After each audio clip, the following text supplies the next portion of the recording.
Ngayon, nandito na tayo. Papauwi na tayo. Nakita natin ang mga Pilipino rito.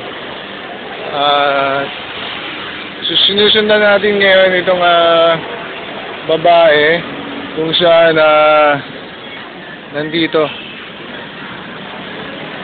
Tara, sundan natin yung babae kung saan pupunta to. Boss, nakapamili na ba kayo ng mga gamit nyo?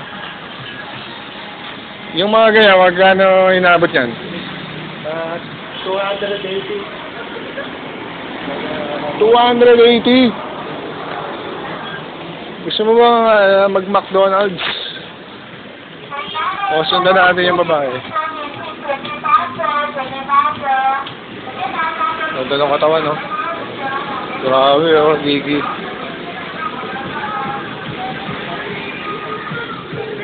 Oo, napaka eh.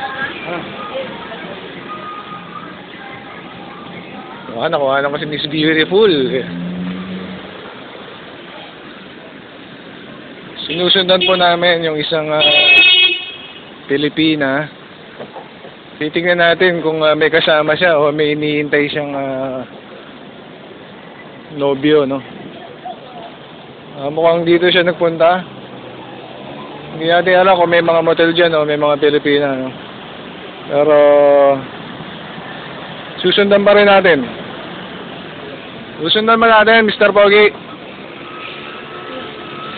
Ha?